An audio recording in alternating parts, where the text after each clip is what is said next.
힘드셨죠? 예.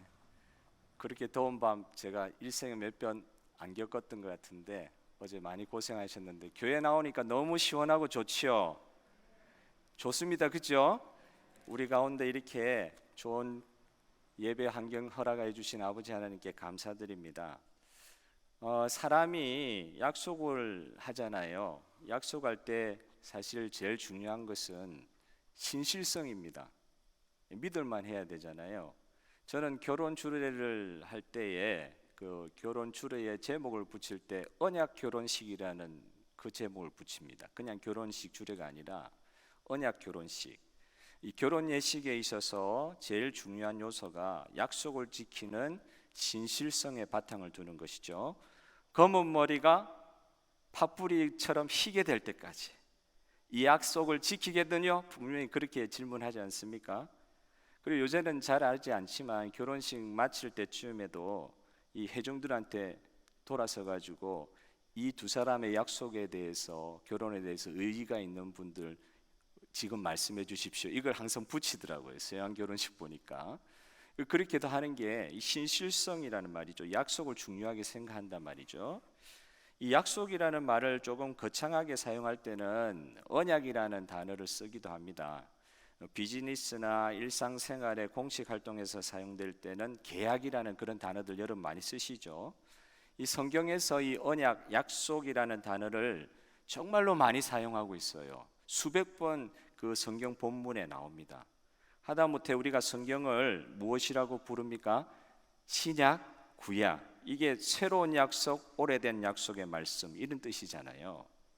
오늘 이 본문에도 보면 여러분 나중에 한번 가서 보십시오. 약속이라는 말, 이거는 이제 언약이라는 말, 이게 여러 번 나오고 있어요. 3절에 보니까 온 회중이 하나님의 전에서 왕과 언약을 세우며, 약속이란 말입니다. 왕과 약속을 세우며, 언약을 세우며. 그 뒤에 보면은 다윗 언약이라는 구체적인 단어는 안 나오지만 다윗의 자손에 대하여 말씀하신 대로라고 말을 하면서 사무엘하 7장에 나오는 하나님과 다윗의 그 언약, 그걸 상기시키고 있는 본문입니다. 여러분 아시다시피 약속은 깨라고 있는 것이 아니죠. 약속은 깨라고 있는 것이 아닌데 사람들은 살면서 이걸 많이 바꾸는 것 같아요. 약속은 깨라고 있는 것이다. 약속은 깨라고 있는 것이다. 하나님과 사람 사이에 약속이 얼마나 많이 깨져 있는지, 깨져버렸는지 성경이 얼마나 많이 보여주십니까? 창세기부터 쭉 살펴보면은 너무나도 많은 하나님과 사람 가운데 약속하는 내용들이 언급되어 있는데 이거는 당연히 깨지는 것으로 그냥 되어버렸어요. 당연히 한 번도 신실하게 지켜져 본 적이 없는 거예요. 다윗 언약을 통해서 이스라엘 왕조를 하나님께서 세워주신다 하고 세워주셨는데요, 하나님께서 다윗을 왕으로 세우고 영원한 언약을 맺는다는 의미에서 다윗 언약을 세워주셨죠. 그 약속대로 하나님께서 그 다윗의 왕조를 계속 이어가게 하시는데 남쪽 유다 이 다윗 왕조 가운데서도 그 전에 이 성경의 역사와 똑같은 일들이 계속 반복되고 있는 것을 봅니다. 오늘 우리가 읽지는 않았지만 역대하 21장 7절의 내용을 제가 한번 읽어드릴게요. 요람이, 이게 요람 왕입니다. 요람이 여호와 보시기에 악을 행하였으나 여호와께서 다윗의 집을 멸하기를 즐겨하지 아니하셨음은 이전에 다윗과 더불어 언약을 세우시고 또 다윗과 같이 다윗과 그의 자손에게 항상 등불을 주겠다고 말씀하셨음이더라. 멸할 수 있는 상황은 충분히 되시고 그렇지만 결단코 그렇게 하지 않으셨다는 거예요. 다윗과 세운 언약 때문에. 그의 자손이 아무리 잘못해도. 똑같은 말씀, 비슷한 말씀이 열왕기상 15장 3절에 되어 있습니다. 아비암이, 이 사람도 왕이에요. 그의 아버지 르호보암 왕입니다. 르호보암 왕 다음에 이 아비암이 이미 행한 모든 죄를 행하고 그 전부터 행하던 모든 르호보암 그 아버지의 죄를 그대로 따라하면서 행하고 그의 마음이 그의 조상 다윗의 마음과 같지 아니하여 그의 하나님 여호와 앞에 온전하지 못하였으나 그의 하나님 여호와께서 다윗을 위하여 예루살렘에서 그에게 등불을 주시되 그의 아들을 세워 뒤를 잇게 하사 예루살렘을 견고하게 하셨으니 이렇게 되어 있습니다. 똑같이 다윗의 후손들이 다윗만큼 아니 그 80%라도 하면 이런 말을 안 들었을 텐데 완전히 다윗과 다른 삶을 살아가고 범죄하니까 이건 당연히 약속으로 보면은 계약 당사자가 약속 안 지킨 거니까 깨야 되는데 다윗과 한 약속 그 조건이 또 중요하니까 하나님께서 무조건적으로 그냥 또 받아주시는 거예요. 마찬가지로 열왕기서와 오늘 읽은 역대하를 읽어보면은 계속해서 역대하의 표현도 이런 표현이 계속 납니다. 하나님이 언약을 맺었기 때문에 다윗의 왕조는 멸하지 않으셨다. 왕이 그렇게 잘못한 게 많은데도 하나님께서 멸망시키지 않으셨더라. 다윗과의 약속을 하나님께서 기억하시고 이런 내용이 계속 반복됩니다. 이스라엘 왕뿐만 아니라 계속해서 반복되는 내용은 인간이 약속을 지키지 않았다는 것입니다. 하나님이 약속을 안 지키시는 것이 아니라 인간이 약속을 지키지 않았다. 비정상적인 일이 너무 정상적인 일같이 받아들여진 것이죠.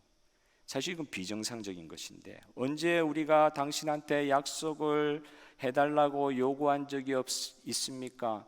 당신이 갑자기 찾아와가지고 우리하고 약속하자고 하시지 않았습니까? 우리가 언제 당신한테 약속해달라고 그랬습니까? 그런 말씀하지 마십시오.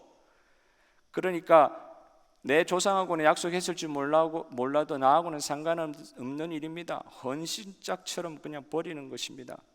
군대에 있을 때 여러분 고무신 거꾸로 이렇게 신은 그런 경험들, 자매들을 통해서 상처받은 남자들도 있지만 왜 그런지 모르겠어요. 사실은 남자들이 상처를 많이 주는데 여자분들이 남자한테 상처 주는 것으로 많이 표현해 놨더라고요. 이수일과 심순애, 김중배의 다이아몬드가 그렇게 좋다나 이러면서 이 둘만의 철저한 그 약속을 헌신짝처럼 그 버리는 거.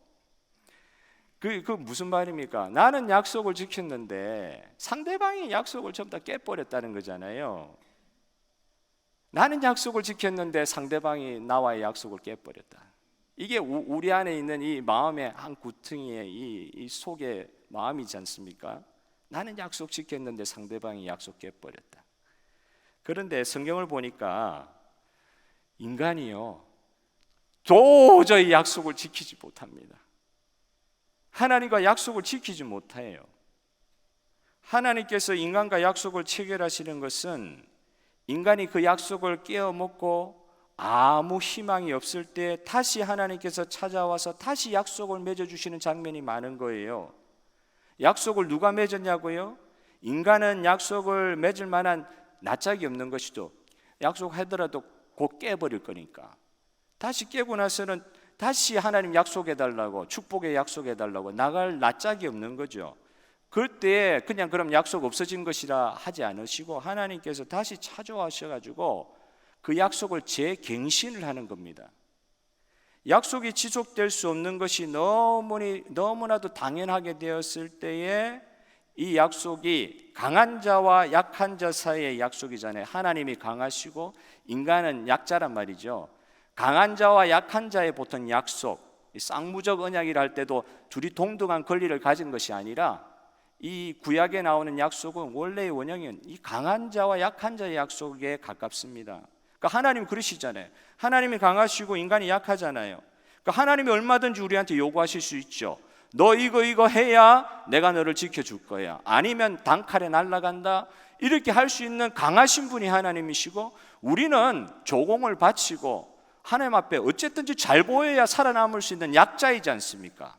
그런데 강자가 자기가 그냥 권리를 깨버리고 약자를 막 무시하고 이게 인간 세상에서 일어나는 일인데 약속을 하나님께서 하셨는데 약자들이 당연히 조공바치고 당연히 강자에게 잘 보이려고 애를 써야 되는 이 약자들이 자기들이 뻔뻔하게 약속을 다 깨어버리는 거예요. 그런데 이 강자가 그때는 힘이 있으니까 그냥 약자를 사람 취급 안 하면서 이 은혜도 모르는 배은망덕한 존재들이라 하면서 완전히 무시하실 수도 있는데 약자가 다 이 약속을 깨버렸는데 어찌된 판인지 이 무한하게 강하신 하나님이 너무 약하게 찾아오시는 거예요. 약속은 약한 자가 다 깨버렸는데 강한 그분이 너무 약한 모습을 가지고 다시 와가지고 거의 구걸하듯이, 이런 말이 성경에 나오질 않습니다. 제가 그런 말을 써도 될는지 모르겠는데, 야, 이 사람들아, 내가 너희한테 잘해주려는 거 진짜 못 믿겠니? 야, 이 약속 조금만이라도 좀 생각해달라. 하나님이요 그냥 탁 칠해버리고, 야, 너 그거밖에 못하냐? 그럼 너대로 살아라, 이렇게 하실 수 있을 것 같은데, 이쪽에서 깨버렸는데 강하신 하나님이 엄청나게 약하게 되셔가지고 찾아오시는 거예요. 계약상 약속에 걸려있는 조건들은 다 인간들이 다 깨버렸는데, 이 불순종으로 말미암아 깨진 이 약속을 하나님께서 자꾸 찾아와 주셔가지고 갱신을 계속 해버리는 거예요. 그냥 여기서 끝날 것 같은데 못 끝내신다는 거예요. 이건 사실은 여러분, 우리가 맨날 성경 보고 하나님은 의뢰히 그러시는 분이지 하고 그렇게 우리가 이해를 하면 이게 너무나 당연한 거예요. 그러니까 약속 깨는 것도 너무 당연하게 이제 우리가 받아들이게 되고, 깬 상태에서 하나님께서 찾아오셔가지고 제발 약속 다시 한번 맺어보자 이러는 것도 하고 이런 식이 아닌지 모르겠어요. 그래서 약속이라는 건 원래 조건이 있는 거지 않습니까? 조건. 이걸 지킬 때 내가 이걸 줄게 하는 그런 조건이 있는 건데, 근데 이 약속이요, 점점 인간의 죄악이 더 깊어지면 깊어질수록 조건적인 약속들이요 무조건적인 약속으로 그냥 변화되는 것을 보고 있어요. 어떤 식으로 무조건적이냐? 다윗의 약속과 마찬가지입니다. 네 자녀들이 그렇게 잘못해도 내가 끝까지 너와 세운 언약을 내가 끝까지 가져간다. 어디까지요? 예수 그리스도 보내줄 때까지. 아니요, 예수 그리스도 다시 올 때까지. 다윗의 왕조에서 예수님 나오시지 않습니까? 끝까지 내가 그 약속 끝까지 내가 지킨다. 사람이 그렇게 해도 모자랄 판에 하나님께서 스스로 자신을 옥매는 거예요. 나 무조건 이 약속 지킨다. 그런 의미에서 무조건적입니다. 무조건적인 은혜고, 내가 무슨 수가 나도 너희들이 아무리 잘못해도 내 이 약속 무조건 지키겠다. 스스로 하나님 자신을 옥매시는 거예요. 내가 다윗과 맺은 약속을 기억해서 절대 이 왕조는 무너뜨리지 않겠다는 것입니다. 내가 아브라함과 맺은 약속을 기억해서 이스라엘 백성은 절대 버리지, 너의 후손 이스라엘 백성은 절대 버리지 않겠노라. 내가 노아와 맺은 약속을 기억해서 절대 사람을 물로는 더 이상 다시는 심판하지 않겠노라. 내가 내 자신과 맺은 약속은 내 자신과 맺은 약속이라고 했어. 절대 나의 백성을 버리지 않겠노라. 사람이 약속을 지킬 능력이 없으니까 영원한 언약이라 그러잖아요. 성부이신 그분과 성자이신 하나님 사이의 영원한 언약까지 우리가 성경을 통해서 보게 됩니다. 오늘 본문에 나오는 이 여호야다 제사장은요, 아달랴라는 아시죠? 자기 손자들도 다 죽여버리는 거예요. 자기 손자들도 다 죽여버리는 거예요. 자기 아들 아하시아가 죽었다는 소식을 듣자마자 한 일이 뭐냐면 이 다윗의 씨를 이을 수 있는 왕자들을 찾아내서 다 죽여버리는 거죠. 그런데 여호야다와 여호야다의 아내 우리 여사부앗이 이 아이 왕자 중에 이제 갓 낳은 아이 1살도 안 되는 그 아이를 숨겨가지고 다윗의 씨가 완전히 말라버리고 다 없어질 상황에서 그 아이를 보존을 했던 것입니다. 그렇게 숨겨가지고 지낸 게 6년이 지나고 오늘 성경 본문에 보니까 1절에 하나님과의 다윗 언약을 기억해서 용기 내었다 하는 그런 말이 나옵니다. 다윗 왕조를 영원토록 보존하시겠다고 하는 것이 하나님의 약속임을 이 대제사장이 잘 알고 있었다는 거죠. 그 약속을 기억하고 6년 동안 숨겨두었던 다윗의 유일한 후손 요아스, 아기 이제 7살 된 요아스를 왕으로 세우는 장면, 오늘 저와 여러분이 읽었습니다. 하나님의 약속을 기억했기 때문에 다윗의 후손을 6년 동안 숨겨서 기르기도 하고 자기 목숨 내놓고 그렇게 했죠. 지금은 아달랴의 서슬퍼런 권력이 너무나 무섭고요, 얼마나 폭정을 했겠어요, 여자가.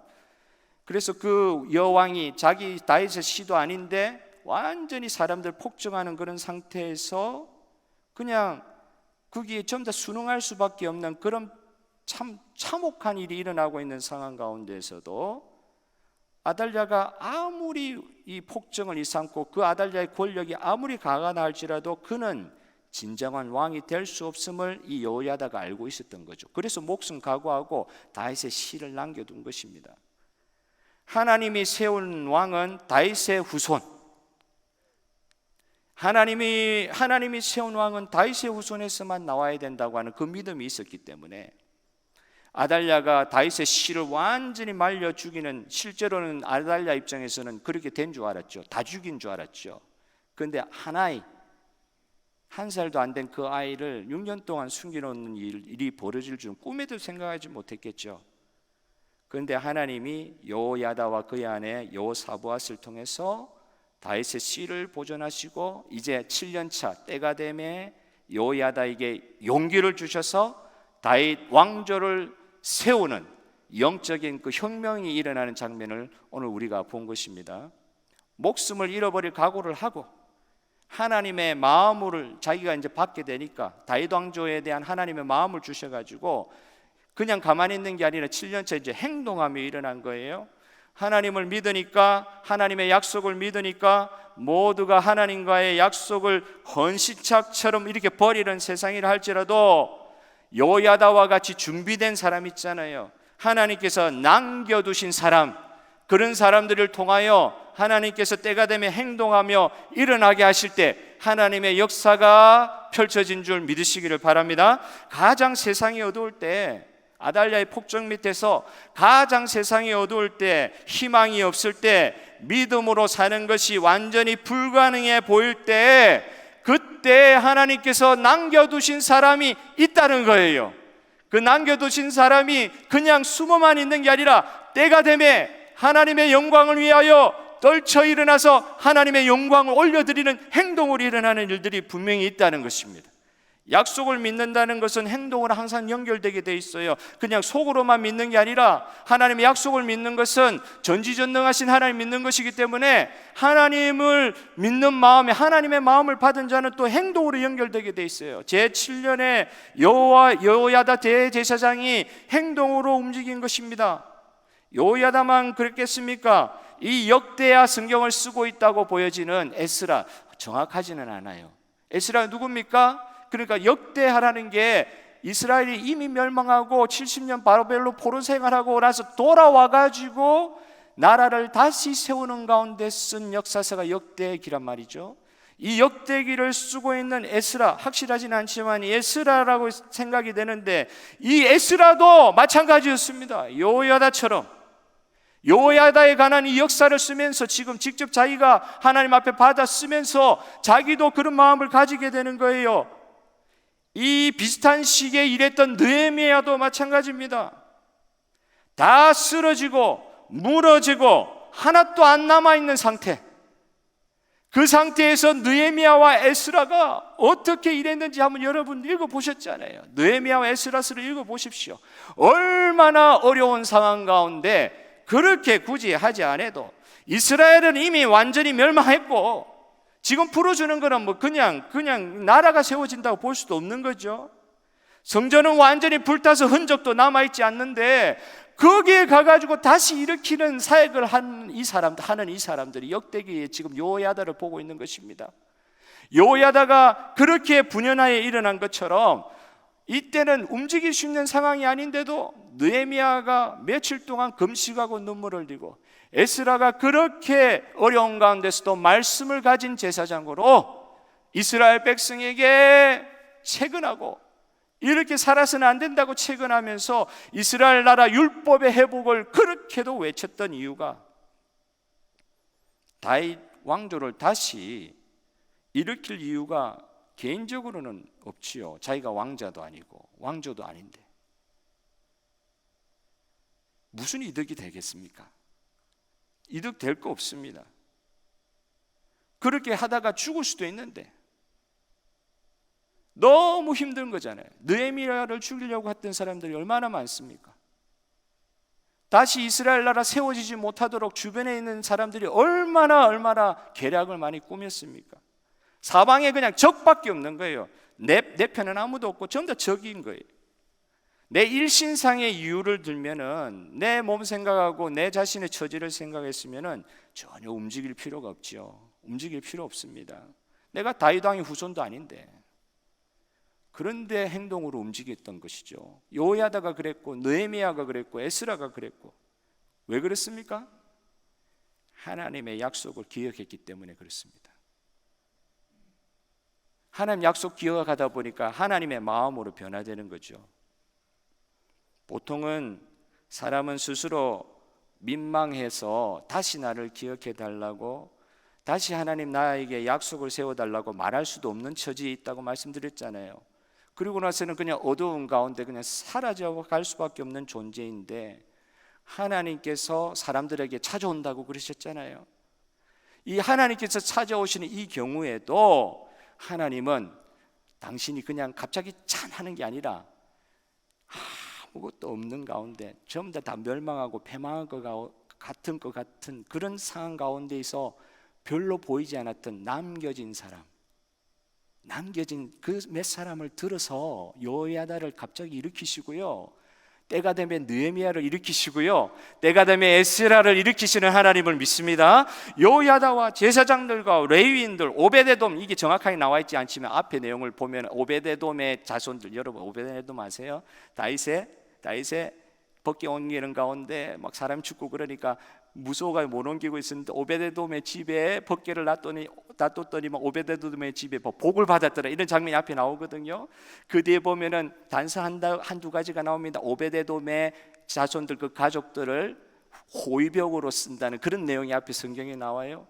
이 믿음의 이런 일들이 이런 식으로 연결이 되는 것 같아요. 그때 요야다와 함께 일어난 사람들이 누구냐? 제사장들과 레위인들, 오베데돔 확실하는 하진 않지만 왕궁을 지키는 호위무사 백부장들, 왕궁 호위병들, 이런 준비된 사람 다 없어져서 아달랴의 폭정 가운데 아무도, 이 서슬퍼런 이 여인의 폭정 가운데 아무것도 할 수 없다고 하는 그 시대에 하나님께서 예비하고 남겨진 자를 통해서 딱 때가 되니까 그 사람들 쓰셔가지고 하나님께서 스스로 약속을 지키시기 위하여 그 사람들을 하나님 마음으로 일어서게 하시는 것입니다. 다시요, 성도가 무너진 것을 다시 일으키는 이유는, 성도가요 이렇게 요야다처럼 에스라처럼 무너진 것을 다시 일으키는 이유는 하나님의 약속을, 하나님의 말씀을 기억했기 때문에 그렇게 나설 수 있는 거예요. 그냥 끝나버리는 것으로 생각하고 그냥 자연적으로 흘러가는 대로 그냥 세상을 바라보면은요, 굳이 그렇게까지 나서가지고 한번 해보려고, 하나님 나라 일을 해보려고 그렇게 애를 쓰면서 지탱할 이유가 없는 거죠. 느헤미야도 그렇게 나섰을 때 얼마나 어려운 일들이 많았을 때 그냥 이게 내 일이었으면 금방 포기했을 것인데, 느헤미야 입장에서는 포기할 수 없는 게, 우리말로 치면 죽어도 포기할 수 없는 게 하나님의 일이었던 거예요. 하나님 말씀 기억하니까 지탱할 수밖에 없어요. 이거 놓아버릴 수가 없는 거예요. 요야다, 느헤미야, 에스라, 학개, 이런 사람들이 그들이 이렇게 받았던 하나님 말씀 약속 기억하고 일어났다가 일하다가 받았던 그 고통 가운데 있을 이유가 개인적으로 보면 하나도 없습니다. 하지만 얼마나 시험이 많고 중단해야 될 이유는 태산처럼 쌓여 있어도, 안 해야 될 이유는 태산처럼 쌓여 있어도, 하나님의 약속은 인간적인 눈으로 볼 때는 너무 희미하게 보여도 하나님의 약속의 역사는 지금도 계속되어야 할 것을 믿기 때문에, 이게 누가 한 약속이냐? 인간이 먼저 나서서 한 약속이 아니라 전지전능하신 하나님이 당신의 의도를 가지고 당신의 뜻을 가지고 세우신 약속임을 믿게 되는 그 믿음이 있으니까 끝까지 붙들게 되더라는 것입니다. 이런 믿음은 우리의 인간의 창조하심과 타락과 그러냐 그 타락한 인간을 그냥 놔둘 수 없어서 다시 구속하시기 위해서 약속을 주시는 이 성경의 구약의 처음부터 신약의 끝까지 나와 있는 이 약속의 역사, 이런 관점에서 성도들이 이 말씀을 보면은 계속해서 알 수 있는 것이죠. 누구를 통해서 이 역사, 이 구원의 역사가 계속되고 있습니까? 첫째는 하나님께서 붙들고 계시기 때문에 계속되었겠지만, 둘째는 영적 요야다의 후예들과 같은 사람들을 통하여 오늘날도 하나님의 약속의 역사는 계속되고 있는 줄 믿습니다. 시드니 중앙장로교회 성도님들을 통해서 계속되고 있는 겁니다. 안 믿으시는가 보네요. 시드니 중앙장로교회 성도님들을 통해서 계속되고 있는 줄 믿으시길 바랍니다. 하나님의 약속 계속되고 있는 거예요. 사랑하는 성도 여러분, 전능하신 하나님이 여호야다 제사장과 함께 하셔서 구원의 역사를 이루셨던 것처럼 전능하신 하나님의 능력이 저와 여러분들을 통하여 일어나기를 소원합니다. 신앙생활이 무엇입니까? 신앙생활이 무엇입니까? 전능하신 하나님의 능력이 저와 여러분을 통해 지속적으로 일어나면서 내 힘은 아니에요. 전능하신 하나님의 능력이 나를 통해서 일어나면서 불가능한 것들이 가능케 되고, 또 그것이 믿음 안에서 현실화되는, 실제로 바뀌어버리는 그 사건의 연속인 것이 신앙생활이다. 그렇기에 우리의 심령 가운데, 우리의 속 심령 가운데, 정말로 우리의 속 심령 가운데 지속적으로 힘있게 역사하고 계시는 하나님의 전능하신 능력이 필요한 것입니다. 우리 힘으로 안 되기 때문에. 무로 사람이 할 수 없는 것을 하나님은 할 수 있느니라. 사람이 할 수 없는 것을 하나님은 할 수 있습니다. 우리 가운데 역사하시는 능력대로 우리의 온갖 구하는 것이나 생각하는 것에는 넘치도록 능히 하실 이에게 영광을 돌리라고 말씀하지 않았습니까? 여호와 하나님이 주시는 능력으로 안 될 것 같은데 믿음으로 바라보게 하시는데, 그 믿음으로 바라보는 것이 우리 삶에 실제적으로 일어나는 것은 전능하신 하나님이 우리와 함께 하심이라.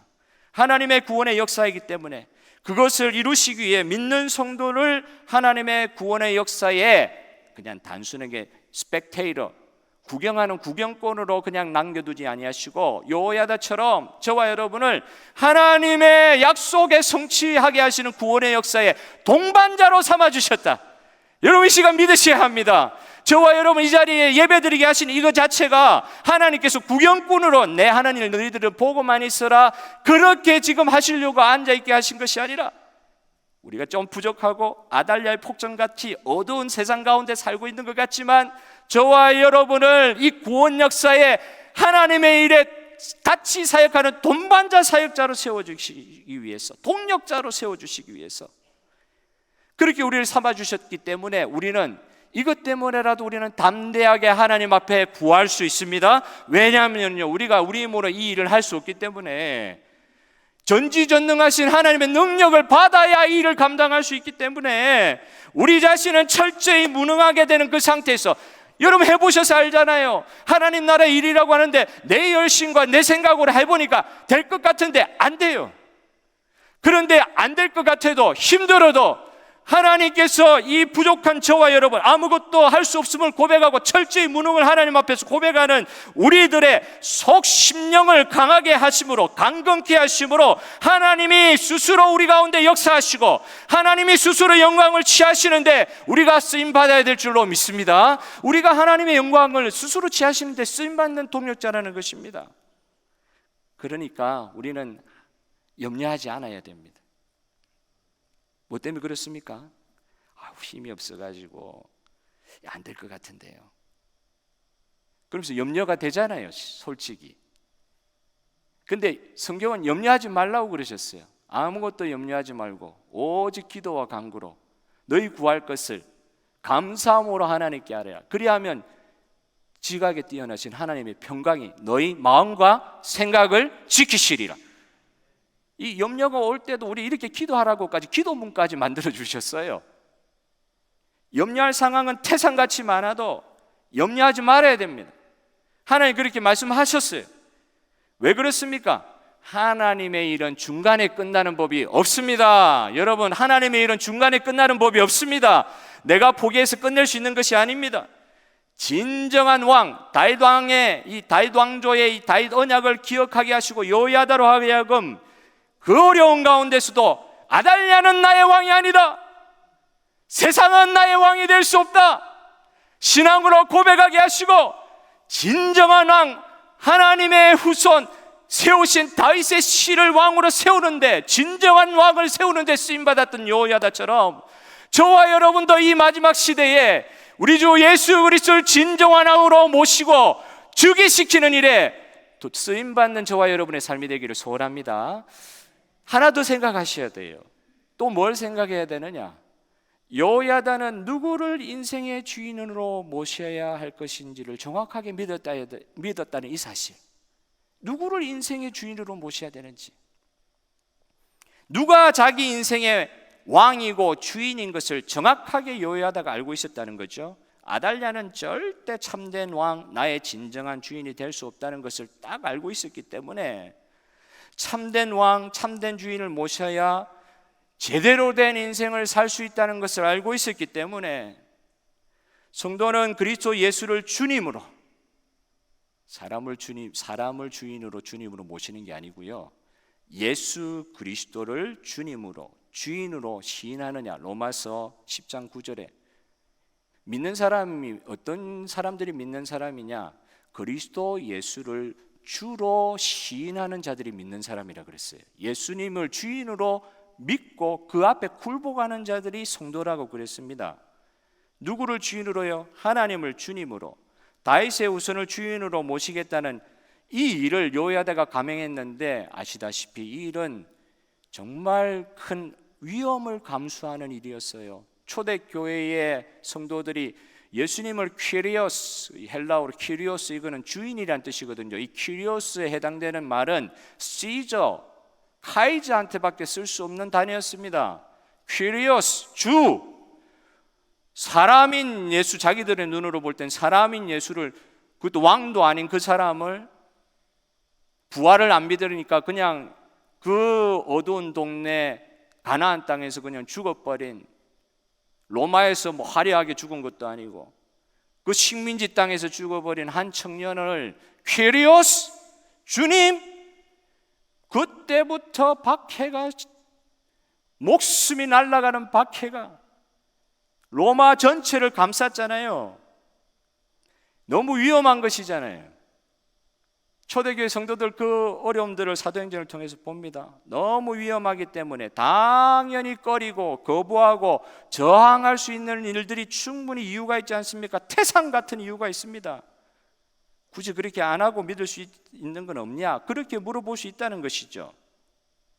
예수 믿을 때도 우리가 살면서 필요한 은혜를 받기 위해서, 필요한 것들을 받기 위해서 예수 믿는다고 이야기 혹시 할 수 있는지 모르겠지만 우리가 믿어보시면 아시잖아요. 예수님과 믿음의 관계를 가지고 지금까지 신앙생활을 해오셨기 때문에 아시지 않습니까? 실제로는 우리의 신앙생활이 안에 어떤 것이냐? 하나님이 자기 자신의 인생의 주인 되는 것을 믿는, 예수 믿는 것이, 내 인생의 주인이 하나님이요 예수님인 것을 고백하는 게 신앙생활이다.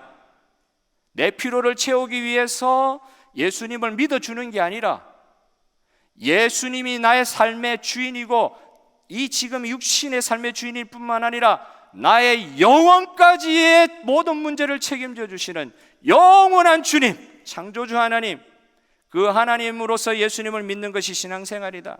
예수님이 스스로에 대해서 이야기할 때 인간이라고 생각하면 이런 이야기 못 하시는데, 당신 자신에 대해서도 복음서를 통해서 얼마나 이 점을 강조하셨는지 몰라요. 자기를 보고 주인이라는 거예요. 자기가 예수님의 주인 되신 이 로드십에 대해서 제자들이 계속 요구하시는 것입니다.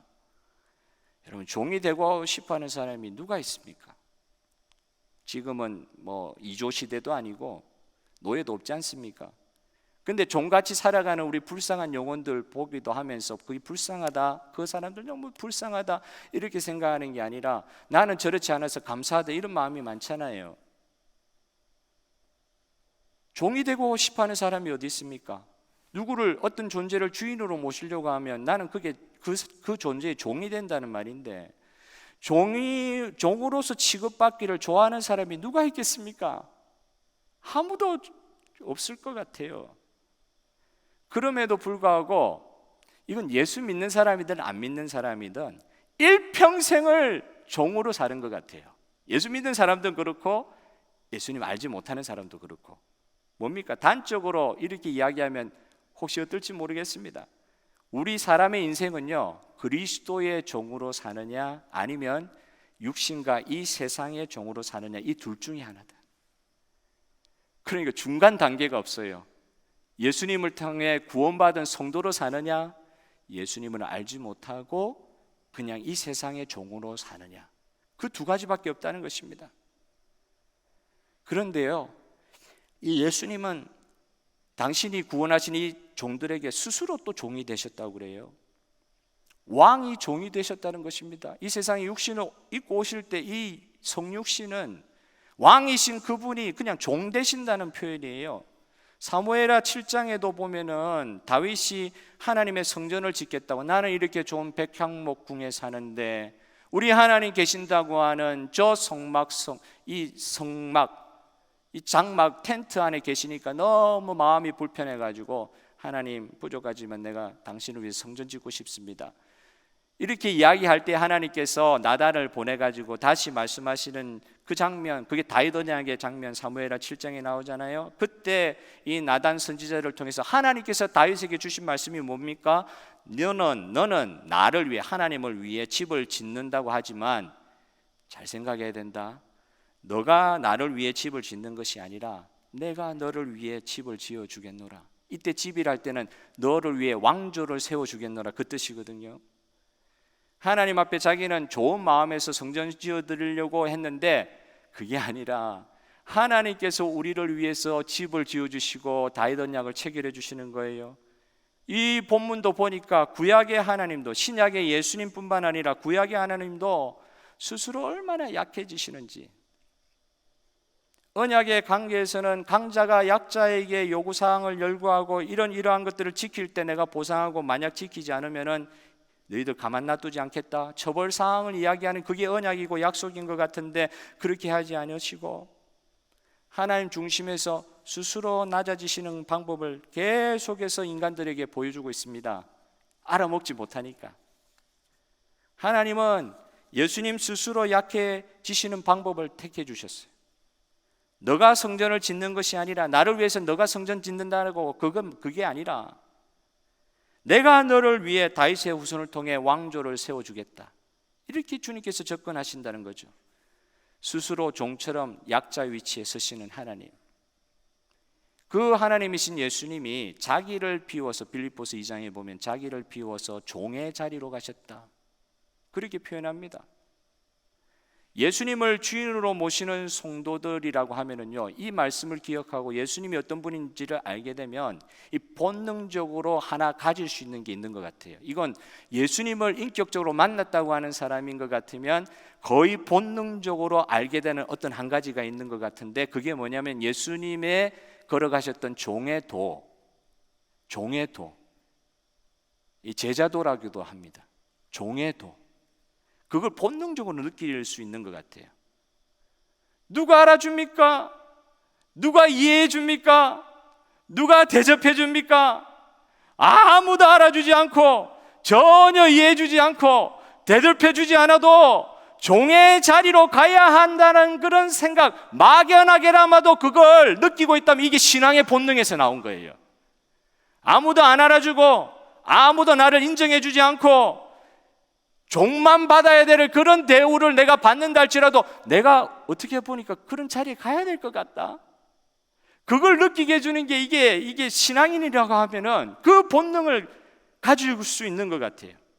예수님께서 나를 온전히 사랑하시고 받아주신 것처럼 나도 만나는 모든 사람을 온전하게 받아줄 수 있는 위치, 받아주려고 하면, 세상 사람들을 받아주려고 하면 종의 위치에 가지 않고는 도저히 받아줄 수 없거든요.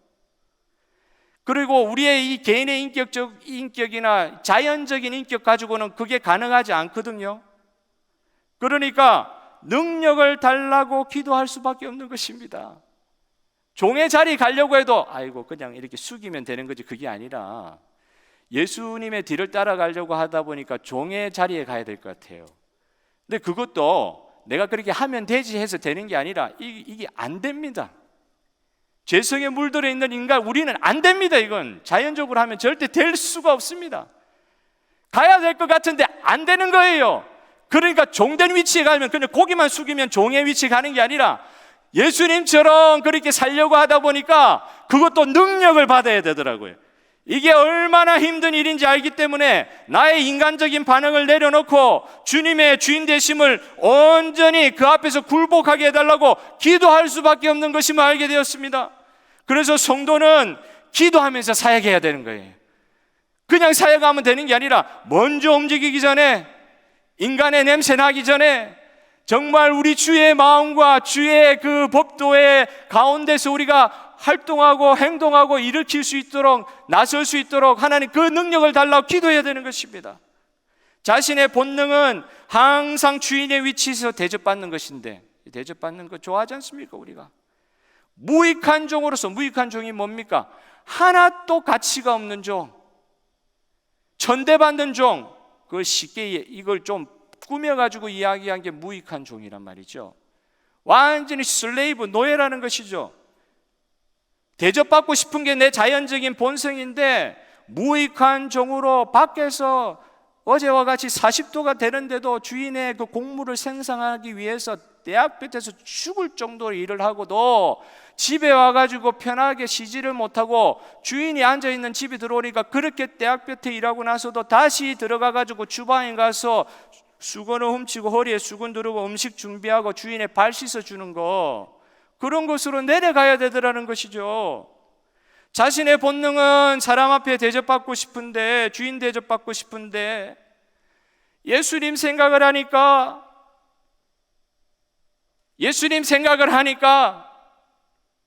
내 정과 욕심을 십자가에 못 박아야 되는 게 바울의 일만이 아니었구나. 이게 예수님을 인격적으로 만나는 사람들이 이렇게 살 수밖에 없는 것이구나. 그걸 마음속에 고백할 수밖에 없는 것이죠. 사랑하는 성도 여러분, 하나님의 주신 것으로 살고 하나님께서 주신 것으로 사역하시기를 바랍니다. 어떤 은사나 재능, 우리가 가진 은사, 재능, 물질도 있고 건강도 있고 오만 것들이 다 하늘로부터 빛 대신 하나님으로부터 다 그림자와 같이 우리에게 주신 것인데, 이 모든 은사나 재능, 이것도 우리에게서 난 것이 아님을 솔직히 하나님 앞에서 시인해야 될 줄로 믿습니다. 말로만 이야기하지 말고 모든 것이, 내 육신의 이 건강까지도, 이 생명까지도 하나님께서 주신 것입니다. 하나님의 것임을 고백하면서, 자격이 있어가지고 내가 자격되니까 이런 것을 얻은 것이 아니라, 이게 내가 자격이 되니까 그냥 얻은 것이 아니라 주님께서 모든 것을 주셨기 때문에 주님 주신 것을 아낌없이 또한 주님의 일을 위해서 바칠 수밖에 없는 것, 그것은 모든 것이 다 주님께로 온 것을 시인할 때 그렇게 할 수 있는 것이죠. 그렇게 생각을 하니까 예수님의 그 종의 도를 본능적으로 캐치하는 성도님의 입장에서는, 참된 종의 태도를 가지고 이제 살아가려고 하시는 성도님들의 입장에서는 사람한테 인정받고 그런 거에 감사하고 기뻐하는 자리에 가지 않게 되는 것이죠. 내가 이걸 하니까 다른 사람들이 나를 인정해 주더라, 그 자리에서 나도 막 그 나의 존재 확인하고 기뻐하는 그런 게 아니고, 참된 하나님의 종은 하나님께서 알아주시는 것으로 만족하는 사람이 될 줄로 믿습니다. 여러분, 이 신비한 경험들을 다 해보시지 않으셨어요? 나는 일한다고 하나님의 일을 했지만 사람들은 다 비난해요. 알아주지도 않아요. 그런데 하나님께서 나를 인정해 주는 것을 체험을 할 때 그 안에서 넘치는 기쁨과 고백과, 그 기쁨의 고백과 감사해 본 적이 있으시죠? 반응 안 하셔도 있으신 줄 저는 믿습니다. 그런 거 있으시죠? 누가 알아줍니까? 누가 그거 챙겨줍니까? 누가 그거 했다고 해가지고 아무도 안 알아주고 오히려 욕할 수 있어요. 하나님 앞에서만 한 것이 되고 하나님께서 알아주시는 것으로 만족하고, 고린도전서 4장 7절에 네게 있는 것 중에 받지 아니한 것이 무엇이냐?